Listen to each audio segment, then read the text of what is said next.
Bienvenue pour ce nouveau webinaire. Je suis ravi de vous retrouver. J'espère que tout le monde va bien. On va parler ce matin des avis longue durée, une nouvelle notion, on va le voir, un projet qui a été initié avec notre client Darty.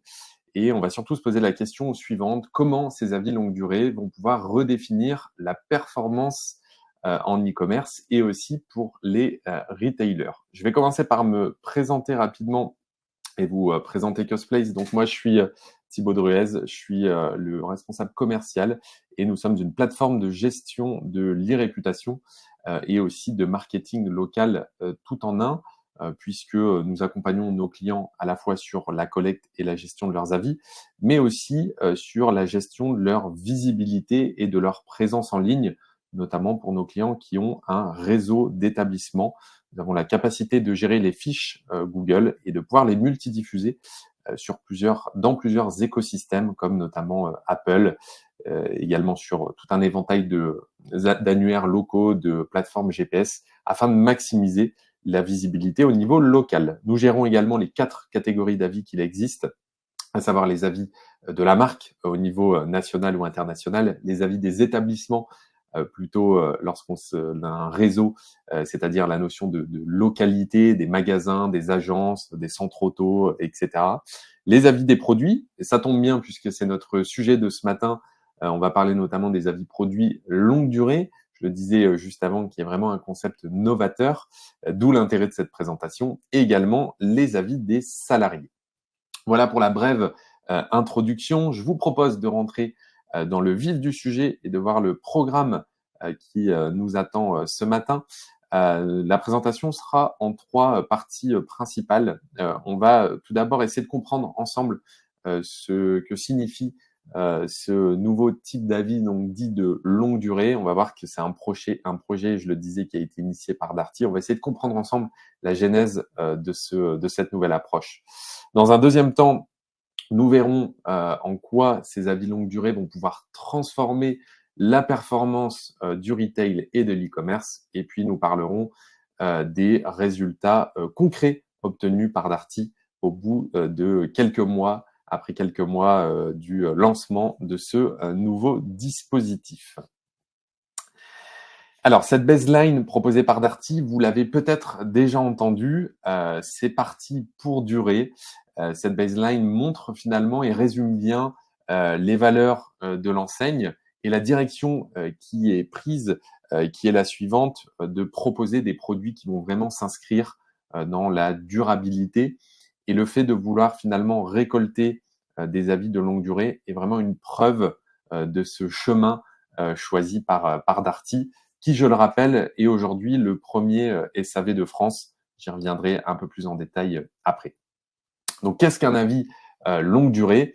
Eh bien, c'est tout simplement un retour client qui est collecté plusieurs mois après l'achat d'un produit, qui va permettre eh bien, d'évaluer sa performance et surtout sa durabilité et son confort d'utilisation sur le long terme. Ils viennent, ces avis longue durée, en complément, j'ai envie de dire, des avis après achat ou des avis post-achat. Il n'y a pas du tout de confrontation entre les deux, bien au contraire, il y a une réelle complémentarité, puisqu'aujourd'hui, les avis post-achat sont vraiment devenus une référence incontournable. Les avis produits classiques sont une référence incontournable pour les consommateurs. Il est indispensable sur vos fiches produits de diffuser ce type d'avis, ce qui va permettre d'augmenter assez largement les taux de transformation, les taux de conversion par rapport à une fiche qui n'en aurait pas, puisque c'est un élément de réassurance qui est évidemment très important. Maintenant, ces avis post-achat ont quand même une limite principale, puisque par définition, ils ne peuvent pas donner d'informations concernant la durabilité, la robustesse du produit, puisque généralement, ils vont être collectés quelques jours ou quelques semaines après l'acte d'achat. Et c'est là où interviennent du coup nos avis longue durée, puisque ce sont des témoignages qui vont être collectés plusieurs mois après l'utilisation, voire une année ou même plus. On peut mettre le curseur, j'y reviendrai, mais à l'endroit souhaité selon le type de produit, selon la famille de produits, afin de mesurer finalement une performance réelle du produit et d'apporter des insights concrets sur la durabilité et sur l'usage quotidien. Donc, comment fonctionne très concrètement ce concept d'avis longue durée chez Darty? Eh bien, le consommateur passe sa commande, il reçoit son produit à la maison généralement quelques jours après l'achat et puis dans la foulée, il va recevoir une première sollicitation qui l'invite à laisser donc ce premier avis dit de post-achat. La mécanique d'avis longue durée intervient donc 1 an ou quelques mois après cet achat afin d'avoir un partage d'expérience après donc plusieurs mois d'utilisation. Il y a une analyse en interne et une modération de chaque avis et ensuite une intégration de ces différents avis au niveau des fiches produits, encore une fois en complément des avis post-achat.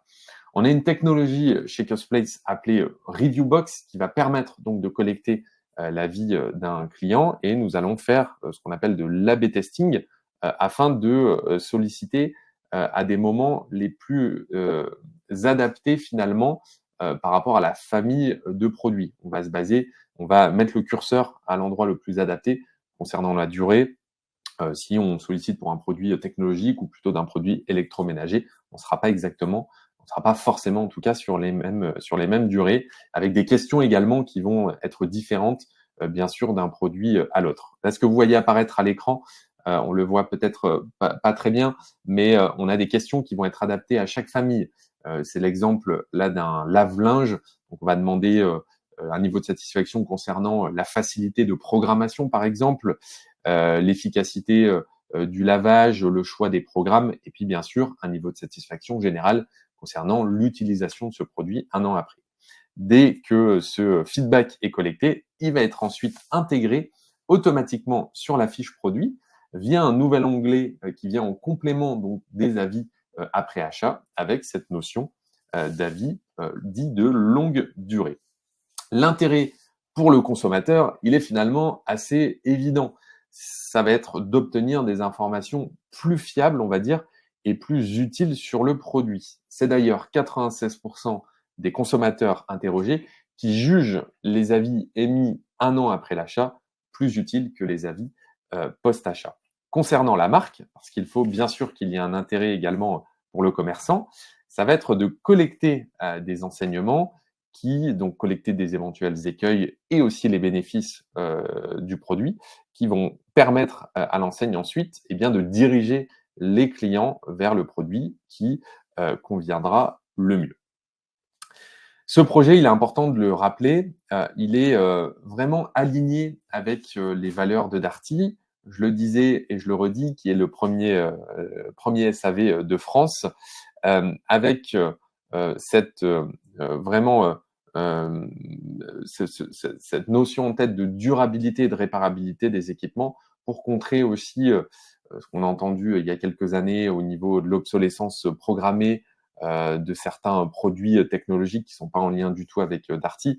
Mais l'idée, c'est de pouvoir apporter aujourd'hui aux consommateurs plus finalement de transparence et de fiabilité. Et quoi de mieux que la diffusion de feedback qui viennent directement des consommateurs et non pas des distributeurs ou des fabricants. C'est évidemment essentiel et c'est dans cette ligne-là vraiment que s'inscrit Darty avec ce projet donc d'avis de longue durée. Alors pourquoi ces avis vont transformer la performance du retail et de l'e-commerce? Eh bien, tout simplement parce que l'avis post-achat est plutôt dicté par l'émotion immédiate. Généralement, quand on reçoit un produit à la maison et qu'il y a eu un problème au niveau de la livraison, le livreur n'était pas très agréable, ou le produit il arrive à la maison abîmé, ou il a été mis par-dessus le portail d'une manière pas très correcte. Bref, on a une mauvaise expérience finalement, mais c'est plutôt une mauvaise expérience avec la marque. Et c'est même pas forcément la faute de la marque, j'ai envie de dire, quand c'est des problèmes de livraison. Mais quoi qu'il en soit, en tant que client, en tant que consommateur, on va avoir un avis qui est biaisé parce qu'on réagit avec de l'émotion. Et donc, le fait d'être sollicité pour laisser un avis sur le produit, généralement, c'est nos émotions qui prennent le dessus et on va faire un retour qui est presque hors sujet. Parce que si on parle de la livraison, si on parle de l'état du colis, c'est pas en lien direct avec le produit. À l'inverse, si on est très agréablement surpris d'un livreur très sympa, le produit qui arrive vraiment nickel, qui arrive plus rapidement que ce qui était annoncé, dans ce cas-là, on peut être très satisfait, alors qu'à l'usage, finalement, le produit ne répondra pas à nos attentes. Et c'est là où ces avis dits de longue durée vont vraiment venir rééquilibrer cette perception, vont vraiment permettre aux consommateurs de mieux comprendre dans la durée si un produit correspond ou pas à leurs attentes. Ce sont aussi des avis qui vont être plus nuancés et plus utiles. Et ça, c'est vraiment un point clé de ce qu'on a pu analyser plusieurs mois après le lancement du dispositif, c'est que contrairement aux avis post-achat qui ont plutôt des notes polarisées généralement, donc soit on est très content et on met un 5, je prenais l'exemple d'une livraison plus rapide que prévu, un emballage très propre, dans ce cas-là, on va mettre facilement un 5. À l'inverse, si on est très déçu, on va laisser une étoile. Ce qu'on constate sur les avis de longue durée, c'est qu'on a une vision qui est beaucoup plus pragmatique et objective. On est sorti de ce côté émotionnel et donc on constate qu'on a beaucoup plus de 3, de 4 sur 5 qui ne veulent pas forcément dire que le produit est mauvais, mais qu'il correspond moins à l'usage du consommateur qui a eu le temps, pour le coup, de le tester. Donc ça, c'est hyper intéressant de se pencher non seulement sur la note, mais surtout sur le verbatim qui a été fait par le client, qui donne beaucoup plus d'épaisseur finalement et de richesse par rapport à un avis, encore une fois, post-achat. Alors, quel impact pour les enseignes, puisque on a bien compris l'intérêt côté consommateur, on a plus, encore une fois, on retrouve plus d'épaisseur dans les avis, on va pouvoir se faire une idée sur le moyen et sur le long terme. A priori, on sera plus orienté vers des produits en adéquation avec nos attentes. Mais dans tout ça, il faut bien qu'il y ait un intérêt pour vous, commerçants, responsables d'une grande enseigne, c'est d'améliorer les taux de conversion.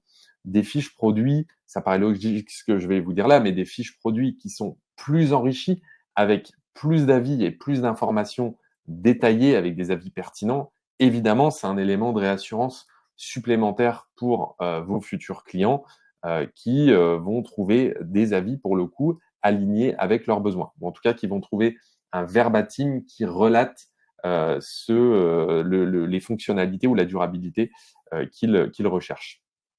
Donc ça, c'est le premier point. Deuxième point, moins de retours produits. Pareil, ça paraît évident, mais c'est important de le dire.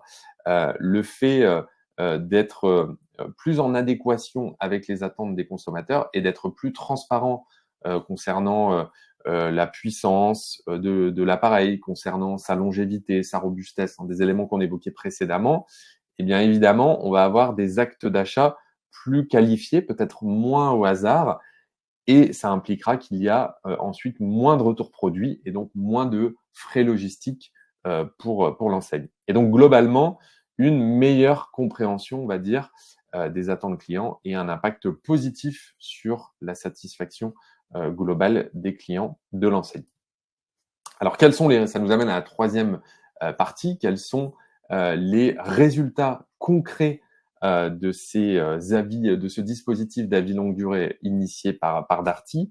Je le disais, c'est un projet qui est relativement nouveau, qui a quelques mois d'existence, et on arrive déjà à en tirer des enseignements très riches.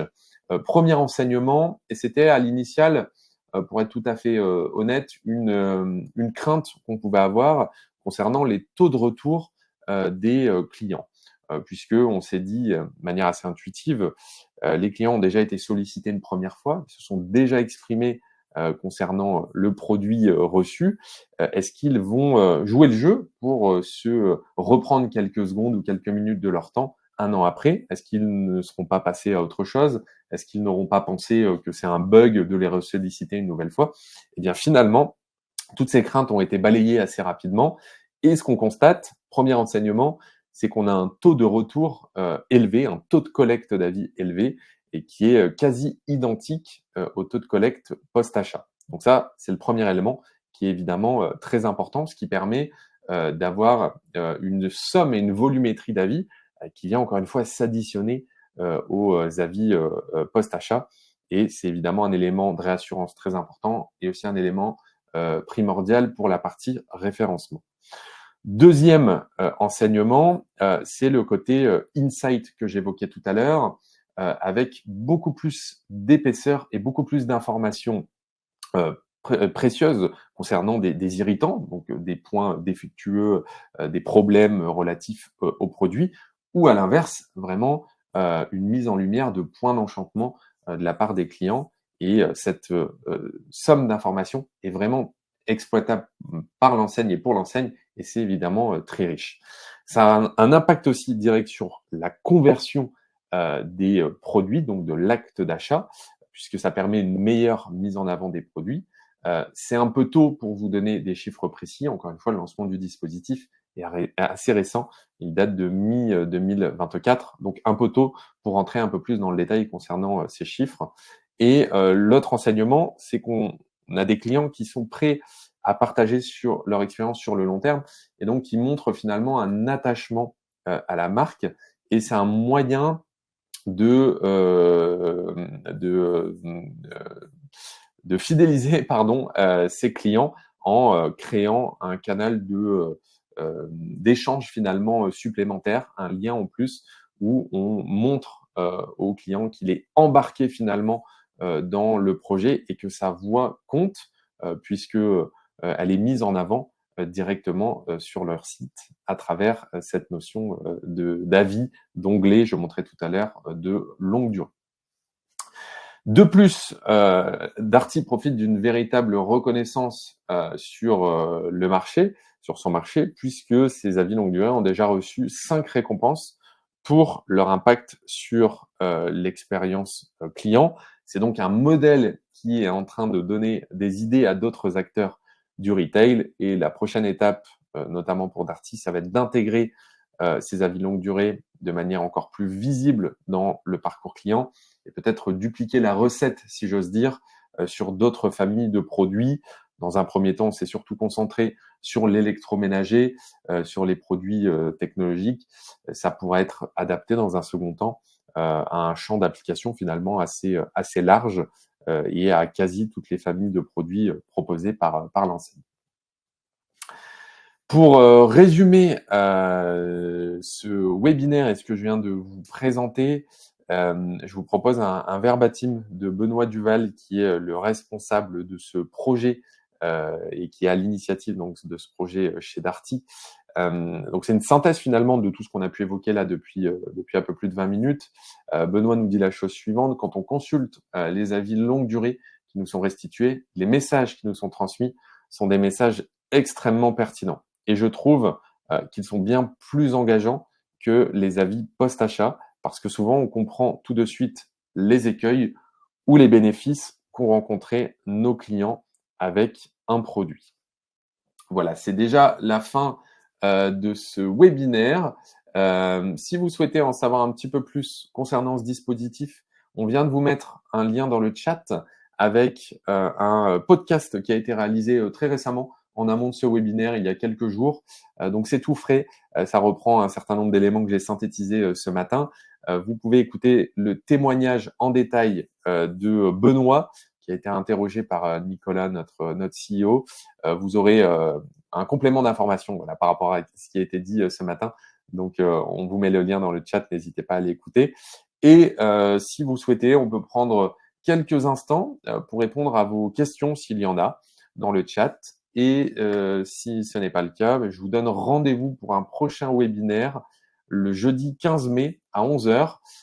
Si vous souhaitez le mettre directement dans votre agenda, n'hésitez pas à scanner le petit QR code qui apparaît, ou alors on vient de vous mettre également, je vois le lien dans le chat, n'hésitez pas à vous inscrire. On va parler d'un sujet novateur également, hyper intéressant. On va s'intéresser à combien rapporte un avis client. On a mené des études très précises là-dessus et on vous restituera les informations vraiment secteur par secteur et on vous montrera qu'un avis positif peut vous rapporter autant en termes de chiffre d'affaires. Donc, ça va être vraiment passionnant comme sujet pour le coup. N'hésitez pas à vous inscrire et ce sera donc le jeudi 15 mai à partir de 11h. Voilà, je vous remercie pour votre disponibilité, votre attention de ce matin. J'espère que ces informations vous auront été utiles et je vous donne donc rendez-vous le 15 mai. Je vous souhaite une très bonne journée et à très bientôt.